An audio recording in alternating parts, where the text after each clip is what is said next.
kalau misal 350.000 ton sampah plastik masuk ke perairan Indonesia? Apa bahayanya? Simak video berikut ini. Plastik di laut memang membahayakan keselamatan dan kesehatan hewan laut, sebab plastik itu bisa masuk ke pencernaan. Tidak hanya itu, rusaknya ekosistem laut juga berdampak pada kesehatan dan ekonomi bagi manusia. Mikroplastik ternyata tidak hanya ditemukan mengambang di permukaan air, tetapi hingga ke dasar laut.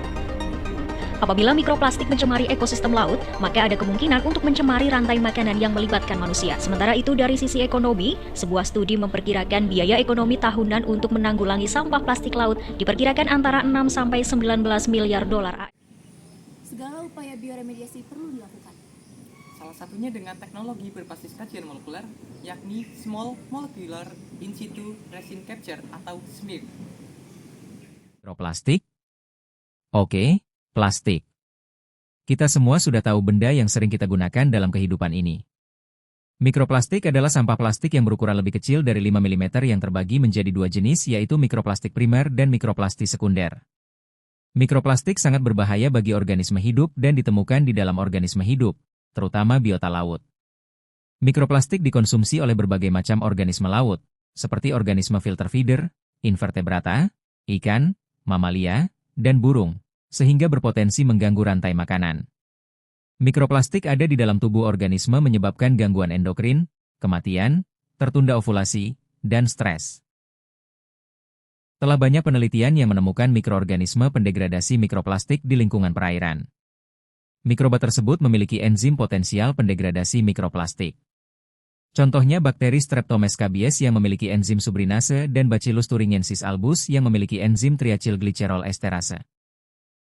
Tahukah kamu bahwa gen penyandi enzim tersebut dapat diekstrak dari mikrobanya tanpa turut mengambil mikrobanya dengan bantuan teknologi Small Molecule In Situ Resin Capture atau SMIR? Ya, SMIR merupakan teknologi berbasis molekuler menggunakan resin adsorben HP20 yang ditempatkan langsung di lingkungan alami seperti sedimen laut untuk menangkap senyawa metabolit kecil yang dilepaskan mikroba tanpa perlu kultur laboratorium.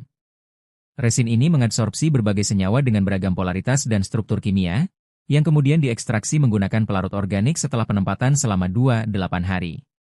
Ekstrak yang diperoleh difraksinasi dan dimurnikan dengan kromatografi untuk isolasi senyawa individu, yang selanjutnya dianalisis struktur dan stereokimianya. Pendekatan ini memungkinkan penemuan senyawa baru langsung dari habitat alami tanpa perlu mengetahui organisme penghasilnya atau kondisi kultur khusus. Gen yang diperoleh kemudian dapat diinjeksikan ke mikroba non-patogen untuk dimasifkan sebagai agen bioremediasi. Lantas, bagaimana keunggulannya?